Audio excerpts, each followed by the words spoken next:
Yo, what is up everybody? Welcome back to another video. This is going to be kind of an everything you need to know about Respawnables Heroes. Now this is a new game from Digital Legends, and shout out to them for hooking me up with access to the test flight build, so I was able to play, got some matches with them.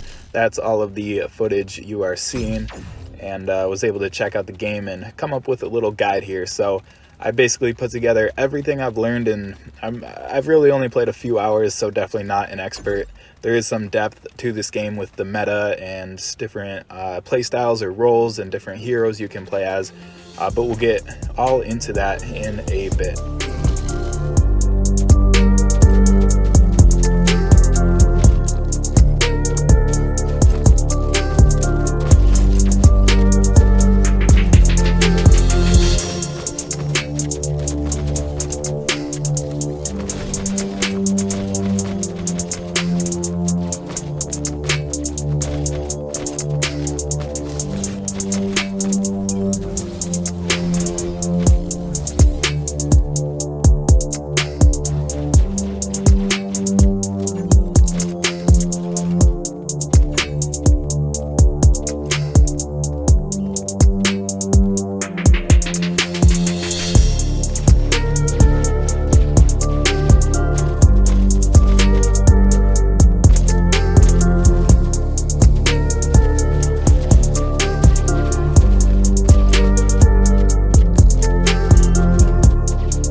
So Respawnables Heroes is a third-person hero-based shooter, and we'll start with an overview of the gameplay. And so this is multiplayer focused. There is a training mode, but that's really just to test a loadout or a recent upgrade of your hero. So everything's going to be multiplayer pretty much, and I'll give you an overview of that. It is 4v4, although some games will be able to start with less people if there's less people online. But it's 4v4 at max, and two teams face off, and there are several different maps. One of the maps will be chosen, just like any other multiplayer shooter game, and one team is chosen to be the attackers, while the other team is chosen to be the defenders. The game mode, which is the only game mode for now, but it sounds like maybe there might be more game modes added in the future, but it's like a standard zone control type of standoff match. A lot of games have it, like a hard point in Call of Duty, but the hard point doesn't move. It's like a domination, but only one zone as opposed to Alpha, Bravo, Charlie, that type of thing. I'm sure there's millions of other games out there that have the same game mode. So pretty standard, pretty easy to comprehend. And the game also has a brief tutorial that tells you kind of how the scoreboard works, how the game works, and how to control your hero and stuff. So I did post the tutorial on one of my other channels, iOS Gameplays, and so that should be up there. At the time you're seeing this video, I also posted a multiplayer video over there. I don't generally do that for games, but figured since I didn't get any multiplayer in my first video on iOS Gameplays with Respawnables Heroes, I figured I'd post another one with multiplayer gameplay. So definitely check those out if you want to see some gameplay, want to see the walkthrough tutorial for this game right here, right now. but I will be posting more in the future, but more on that later. And so back to the game mode, the attackers try to secure the zone while the defenders try to prevent the attackers from doing so, and the scoreboard will alert you to kind of what's happening at the current state of the game, where the if the attackers have made any progress, if the defenders have held them off, or they're undoing the attackers' progress. Pretty simple once you get to play it a little bit. And so when the attackers reach 100% progress, they have won the match, they have successfully attacked and captured the zone. But if the time runs out before the attackers can reach 100%, the defenders are the ones that are victorious. And so there is a little contested time period that the match can run into if the attackers enter and remain in the zone before and as the time ends. After the time ends, if they continue to remain in the zone, the match enters a contested state. And in this state, you'll see it, it's easier to explain with the visuals. A quickly depleting progress bar will appear, and if the zone becomes vacant of any attackers, this bar shrinks very quickly, like I said, and the defenders win once it has run out. It's kind of like a little time bar, essentially, after the regulation time has ended. And the attackers can achieve victory from the contested state by remaining in the zone and getting to 100%, just like in the normal time period. But once the defenders clear it out, it can be very hard, if not impossible. And if they keep it cleared out, the attackers will lose and the defenders will win. So victory is achieved through, your playstyle or role selection, your hero selection, teamwork. Definitely teamwork is going to be a huge part of this game. It does look similar to Overwatch. I'm not familiar with Overwatch whatsoever. I know it's one of the biggest games out there, and probably was some inspiration behind Digital Legends making this. There's no doubt about that. They didn't say that, but I think it's pretty obvious from looking at it. Just, the art style is kind of along those lines of colors and stuff, which either you're a fan of or you're not. I'm generally, personally, not a fan of that type of stuff. I like the more realistic stuff, but this one, I did actually like it. I'm trying to remain as objective as possible, and even if this video is sponsored, trying to give you my honest, 100% honest opinion. And I do actually like the art style. I didn't really even not like it initially, but it did grow on me even more. And so, I do like it. The colors all work well together, things like that. But teamwork is going to be a huge part of winning matches. Your tactics, which we'll go over all of these things in a bit here. Experience, obviously, just like any game. And your upgrades can play a part as well. We'll talk about that, the hero upgrade system and ability upgrade system coming up. But we'll touch on everything, teamwork, tactics, all of that good stuff.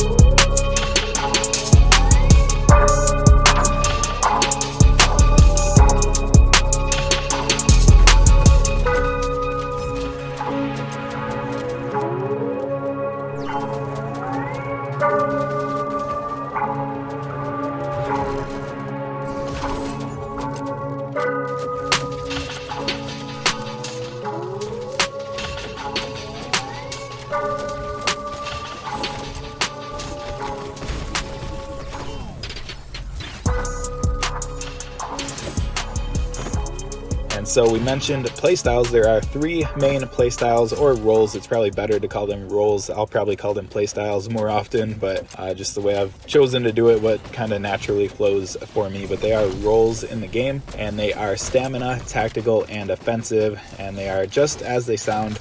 Stamina is kind of like a tank. Tactical is kind of a mix of things. We'll touch on that in a bit.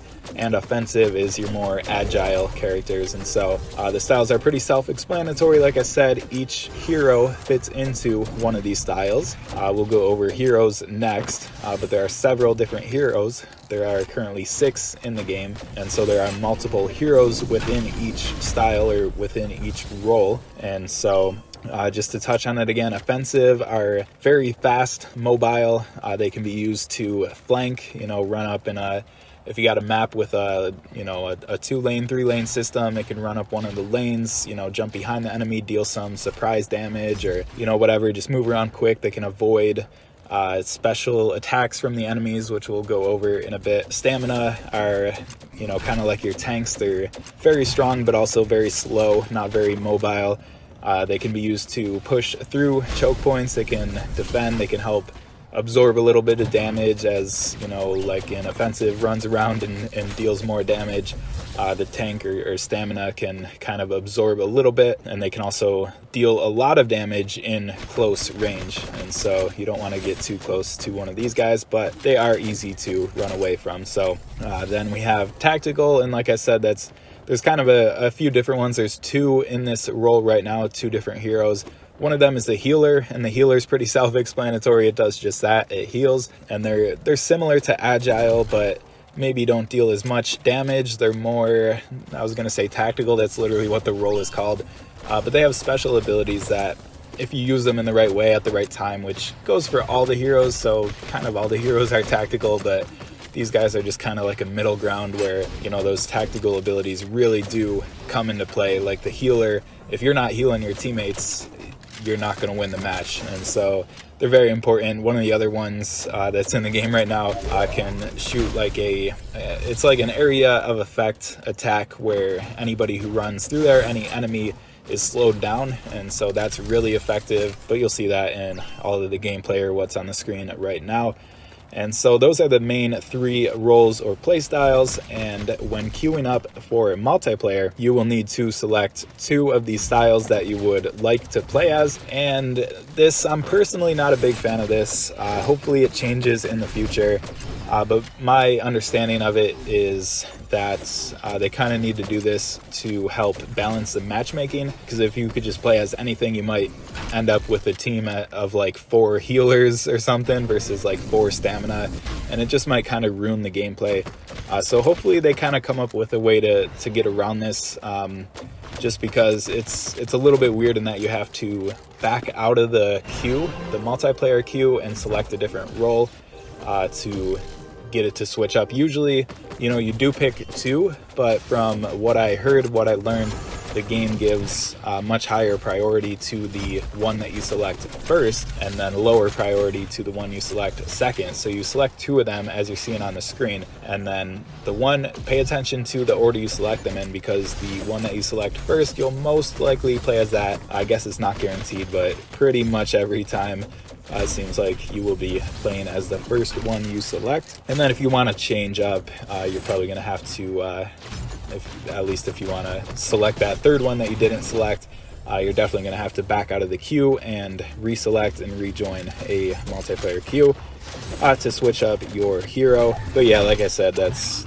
just to keep it from being like a crazy, stupid match of like 4 healers versus 4 stamina or something like that.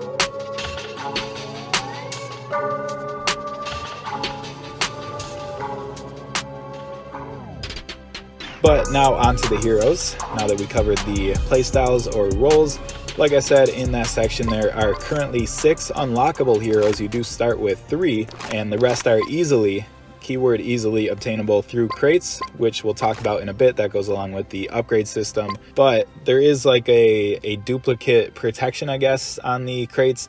And you're also very, very, very likely to unlock new heroes with just a couple of crates.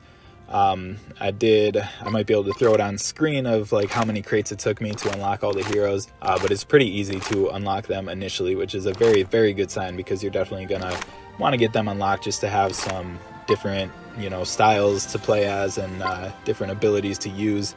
Even if 2 heroes are in the same role or play style, they might have completely, or they do actually have completely different abilities. So you're definitely going to be wanting to unlock the heroes off the bat. You know, it might be cool if they even just gave them to you, but you know, it's not hard to do, just a couple crates, and you can get crates through like missions and stuff. We'll talk about that in a bit. And so there's 6 unlockable in the game right now, and there's 2 that you can see, but they're grayed out for now, which probably indicates that they're coming soon in the near future, and perhaps for all we know there could be even more down the line, but it looks like at least those 2 that are grayed out for now will be coming relatively soon, but we'll see exactly where they fit in, what their abilities are. And so onto the heroes now. Each one has kind of like a main ability, and then 1 to 2 quick or special abilities. You know, they could be attacks, they could be abilities like healing or jumping.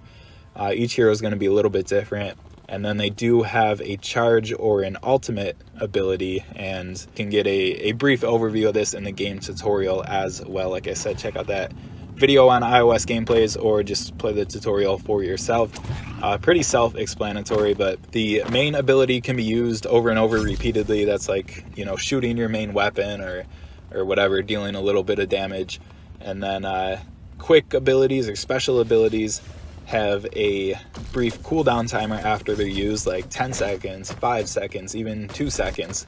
Usually that cooldown timer does decrease as you power up, but we'll talk about that later on, which is super nice. But that's kind of the idea behind the quick or special abilities. Then we got the charge abilities or ultimate abilities, and I like to call them charge abilities. I think they specifically call them ultimate in the game. They do charge up over time, so it's pretty easy to keep a track of you know, what ability you're referencing, but they do charge up over time, and then at 100% charged they are able to be used, and these provide probably the most significant boost compared to other abilities. And so that is part of the strategy of the game, is using these abilities, and especially your charge ability or ultimate ability, at strategic times to win some games. And it gets more exciting towards the end of matches because your charge abilities start to charge up faster, and so you can use them more, and you're more likely to have them available towards the end of the game, where things can get quite exciting, as I've seen in several matches. So that's kind of an overview of the roles and the heroes that fit into those roles.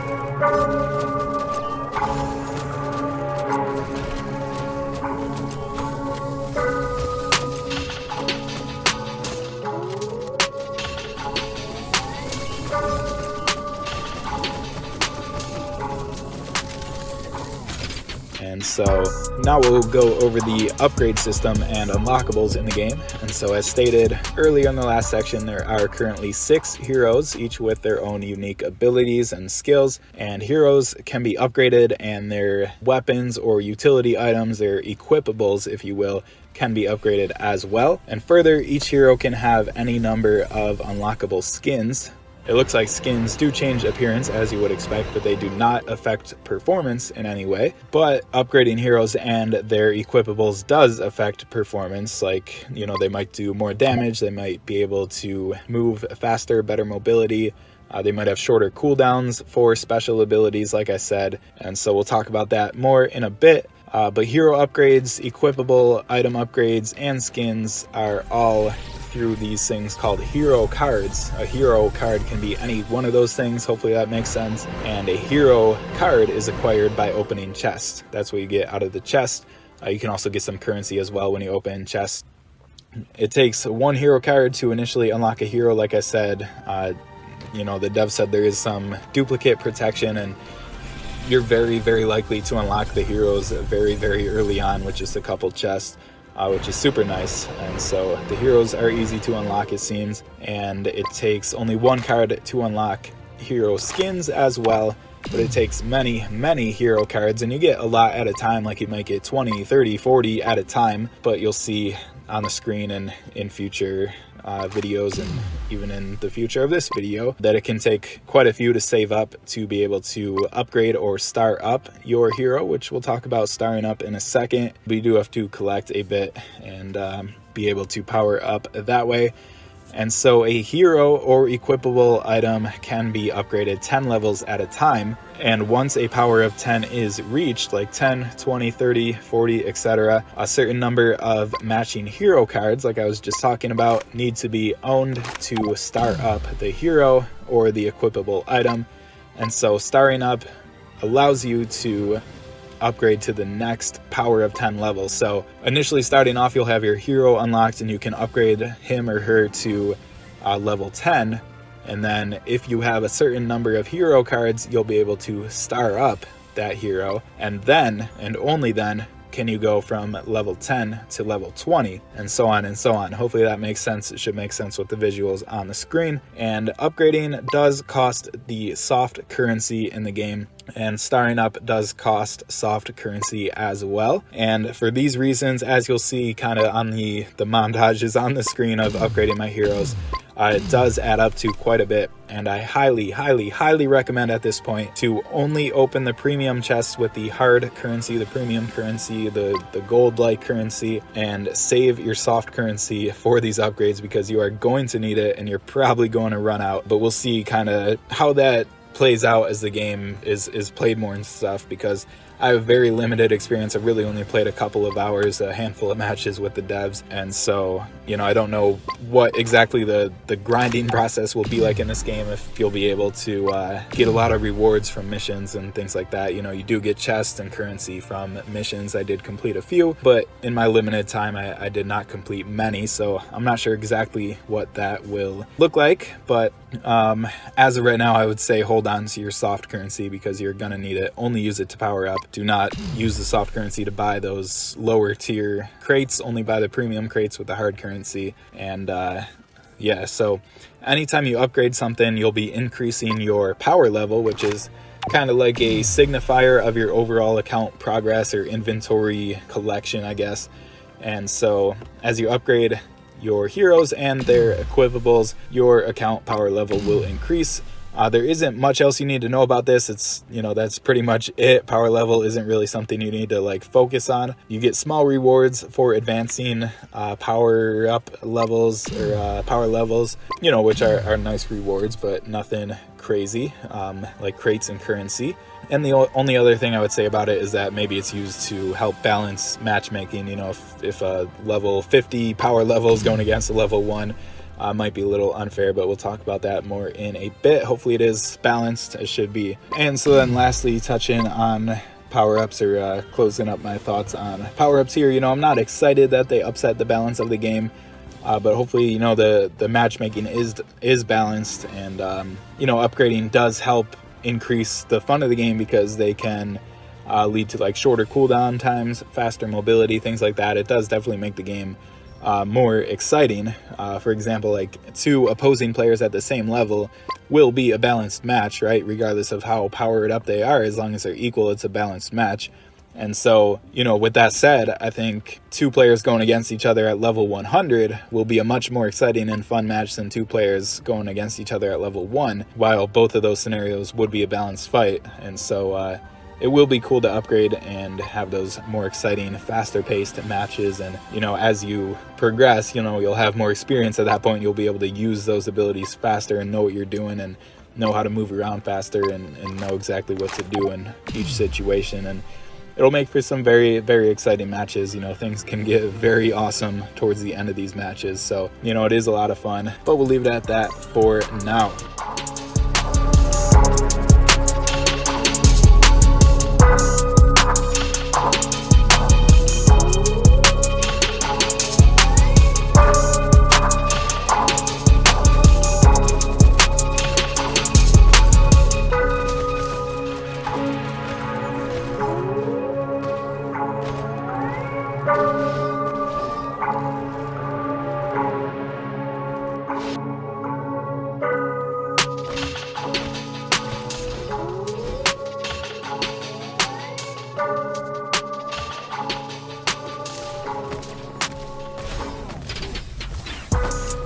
And now on to the most important part of the video, which is tactics. And so There is some depth to this game, like I said, between knowing your maps, knowing your choke points, you know, whether you're attacking or defending, contesting towards the end of the game. Teamwork, that's going to be the biggest one, using your heroes and their abilities, and using your abilities at the right time, especially those charge or ultimate abilities, and just kind of helping your teammates out. Like, you know, if you're the healer, obviously you got to heal your teammates. That's what you have to do. We'll talk about some more specific hero abilities and things like that. Like if you can jump, you got to find those like high ground places that nobody else can get to, and you can deal damage while staying protected and things like that. We'll talk about that more, but I've kind of broken it down into a couple sections. And so to get the best at this game, I would say first you have to understand the objective, and we're starting pretty simple here. Like I said earlier in the gameplay overview, you are either an attacker or a defender,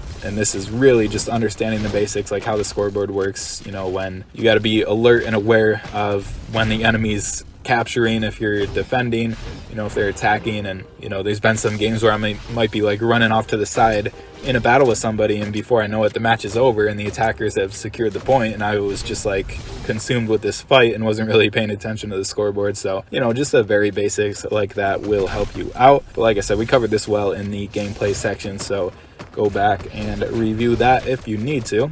And the second kind of category of tactics here is knowing what your heroes are capable of.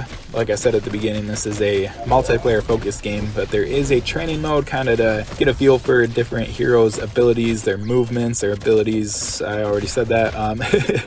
You know, their charge abilities and special abilities. And when you unlock something new, like a higher tier equipable, or you recently upgraded something, you might want to get just a quick feel for it before jumping into a match. That can be a little bit helpful, so take advantage of that training mode, but you probably won't be spending much time. It is all pretty much multiplayer, which is nice. You know, just understand what your role is and make sure to play that style in order to help out your teammates. For example, if you're playing as a medic, as I said earlier, make sure you're healing your teammates. It's really just as simple as that. Like, you know, you have to do certain things if you're playing as a certain type of hero, you know. If there's like a hero that can put up a wall, you know, you might want to put that up at a choke point to either help your team advance through it or stop the other team from advancing through it. All things like that. It all depends on the hero you're playing as, but definitely know what they are capable of. And this is just like understanding the objective. This is something as well that'll just come with time and experience in the game for sure. But you know, you could also just put a little extra thought into it. Make sure you're doing the right thing at the right time to maximize your effectiveness out there. And speaking of that, you know, you got to learn how and when to use especially your charge ability, because that's going to make a huge difference, especially towards the end of the matches, to help you get that victory. And once again, pointing back to a previous section, you can just review the playstyle, the heroes sections to kind of get another briefing on that. The next topic is knowing the map, which is once again very, very simple, very basic, pretty standard topic here for becoming good at a game. But once you know what your goal is and what your hero is capable of, you got to figure out how to achieve that goal with your hero's abilities in the environment that you are in, and that is the map. And so once again, you'll learn a lot with experience, but heroes' abilities will definitely give you certain strengths that might be more suited for different areas of the map. Like, you know, there may be funnels or choke points or multiple lanes or high ground and low ground situations and structures that you could hide behind, or wide open areas. And you'll get a feel for the different areas and situations that you encounter the more you play, obviously.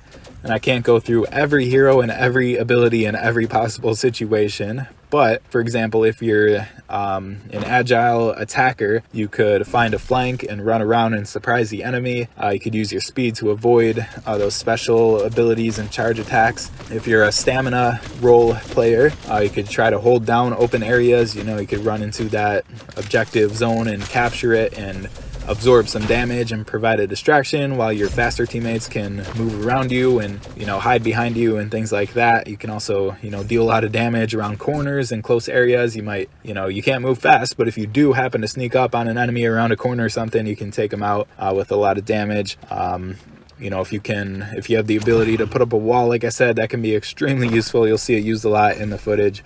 of choke points. You know, you almost need to do that in a lot of situations. So you know, another one is if you can jump. There is one hero currently who can jump, and that's a lot of fun to play with. Personally, probably my favorite so far. But there are some high ground spots that you can, you know, jump onto certain things, and obviously up here, you know, you might not be able to get damaged from the enemy, but you might still be able to do damage to the enemy. So you're obviously in a really good spot then. You can also just surprise enemies from there. Obviously you could use a jump to escape danger as well. So that's a really cool ability, a lot of fun to play with that one. You know, and if you're the medic, like I said, you got to make sure you're healing your teammates. If you have longer range, you know, stay back a bit and deal some damage from a safe distance, so you can deal damage but not necessarily take damage. Just things like that, so on and so on. Pretty self-explanatory stuff, but you know, when you put everything together, the hero's abilities, the teamwork, the maps, and what's going on in the situation, you know, there's a bit to think about there. So you'll obviously learn it as you get experience, but it is a lot of fun. And especially, I keep saying it, but there's some like final moments in a lot of matches where things just like get really intense, and it's really a lot of fun. So hopefully you guys can experience those. Hopefully you're on the winning side. It makes it a bit better, but even losing in those situations can still be a lot of fun. But with that said, that's kind of everything for this video. Hopefully it's not too long, but I just got some closing thoughts and some bullet points to remember, so you can reference this section just for kind of the summary of the video, and then I'll give you some closing thoughts with some stuff to stay tuned for. So bullet points: initially unlocking the heroes should be super easy. Within a few crates you should have them all. You know, it took me about this many crates to unlock them. Next point, this game does have a meta of teamwork. Like I've said, teamwork is going to be necessary to win matches. Use your hero's abilities to complement your teammates' abilities, and as long as the matches remain balanced, which I hope they will, but as long as they're balanced, it will absolutely take teamwork to win. But as long as things are balanced, it's going to be a lot of fun, and it will absolutely take teamwork to win. Next point, it will take a long time to max out your heroes and their abilities, and it'll probably get even harder once they add more heroes, more skins, maybe more equipables or whatever. Could be anything that they add to the game. But keep in mind that I did only play for a bit, several hours at most of actually playing, and so I didn't get many challenge or mission rewards, and so I'm not sure what the grinding process and what you'll get for free just by playing and stuff. So that's obviously going to be a big part as well. So hopefully you can make some good progress and get those power-ups going. Next point is do not spend soft currency on crates. You will absolutely need it to apply hero upgrades and star up. Like I said, save your soft currency for that and only open the premium crates. Once again, that could change depending how the grinding process plays out, but I'm guessing it will still apply. And next point is learn the hero's abilities, the maps, the choke points, strategies to work with your team. There is depth to the game here and should keep the fun going for a long time, give you a lot to think about, a lot to do, a lot to improve on, you know, different situations to play as one hero while your teammate plays as another, and you know, so many combinations of different heroes on your team and things like that, where you can all learn to use your abilities to complement each other and work together to get that a victory. And the last point is that the game is a lot of fun, especially in balanced matches that come down to the final seconds. For sure, those are so far and probably will continue to be the best moments of this game. But definitely, you know, take some breaks here and there. Don't burn yourself out. I can get maybe a little redundant if you play for like several hours in a row, but switch up your hero. Remember, as of right now, maybe it'll change, but as of right now, you need to cancel your multiplayer queue, select a different role to be able to play as different heroes. So definitely do that just to avoid some burnout and keep the fun coming.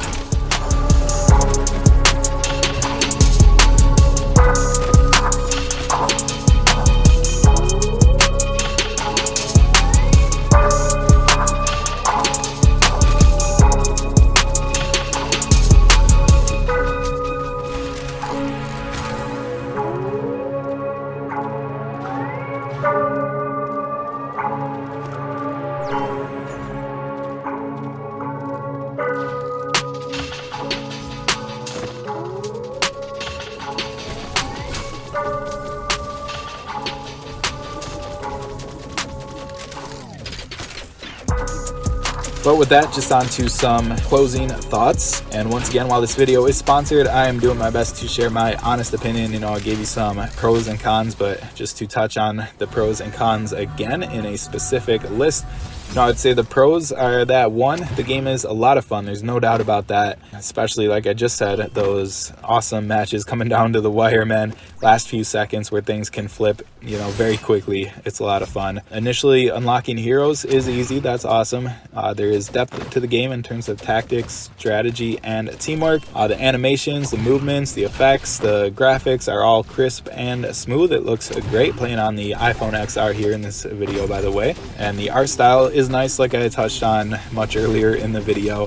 You know, of course, it's not going to be everyone's style, but I think everything looks, you know, looks good. The colors come together well, things like that. So the game does look and feel great, and definitely a lot of fun. And you know, onto the cons. There are some cons, unfortunately. The dreaded crate system. The controls are not fully customizable. You can mess with their transparency, but you can't really do too much. You can choose like different joystick controls, but can't like resize them and move them around. I really wish they would add that. It would be nice. Kind of like the standard in mobile games nowadays. So hopefully they do. You know, another con is that it's quote unquote only 4v4. You know, it's not uncommon to get a lot of games, even mobile games now with, like, I mean, these battle royale games have 100 players, 150 players, things like that. You know, obviously they're not all in a very tight space, but it would be cool to have like 10v10 or something like that with slightly bigger maps or bigger areas or whatever. But 4v4 is definitely fun. There's definitely a lot to do, even with quote unquote only 4 people on a team there. Another con is only one game mode for now. It is a fun game mode that is a pro, but you know, it would be nice to see some other game modes. Hopefully that comes in the future. You know, it sounds like it might be. And of course, another con is no team selection, no friend system or in-game chat. Similar to like the number of players and the customizable controls, there's so many games out there that do have team selection, friend systems, in-game chat that, you know, it almost feels like it would be easy to implement. You know, they started doing this in one of their other games after Pulse, so hopefully that's kind of worked into their engine, whatever they got going on, and they can add that in the future here and improve on it. And hopefully that comes in the future. You know, it's always open for improvements down the line, but definitely it would be something, especially in such a team-based game. It feels like that would be welcomed. Another negative is finding matches has been a little tough. You know, it is soft launch in just a couple areas, and you know, I did have to coordinate with the devs to find some matches. And so obviously this will improve as the game is launched in more areas and more people play, and as they release on Android. I think it's just iOS to begin with, and so, you know, hopefully that improves. I'm a little bit nervous that it is hard to find matches, but obviously that will improve from this kind of soft launch experience as the game is released in more regions and on more devices. And the last kind of con to think about is that unbalanced matches could quickly ruin the fun. Towards the end of playing with the devs, I did max out all of my heroes while they did not, and you know, it was fun for me, but I'm sure it wasn't as fun for them. Definitely balanced matches are more fun. And like I said, talking about that earlier, if things start to get unbalanced, you can definitely have a little bit of domination going on from the OP player or OP players. But in theory, you know, the matches should balance out all right, and things should be all right, because it is a lot of fun when things are balanced. So hopefully they do a good job keeping that under control. And so that is about it. If you want some more gameplay right now, I got 2 videos on my iOS gameplays channel. Got one focused all on multiplayer, including, I think, like the later half of that video from like 15 minutes onwards is after I upgraded my heroes. And so you can see kind of the difference between the first half and the second half of the video of what kind of difference the upgrades make and how much faster things move, things like that. And I also have another video on iOS gameplays going over the tutorial walkthrough at the beginning of the game, doing some training, whatever. But yeah, I'll be posting some more on this game for sure, making a separate video on each topic I talked about here in this video, like the gameplay, the tactics, the heroes, you know, the playstyles, the roles, the upgrading, and obviously any future game updates. I'll probably do like a full review with, you know, my full opinions on everything, especially after playing more and after the global release. And of course, just, you know, playing matches with you guys, having some fun, hopefully getting some Discord grind sessions going, maybe some live streams or something. But that's about it for this video. Hopefully you guys enjoyed it. Be sure to subscribe here and iOS gameplays if you want to check out those videos, but definitely subscribe here for more on Respawnables Heroes. Glad to be back with another video, and stay tuned for more.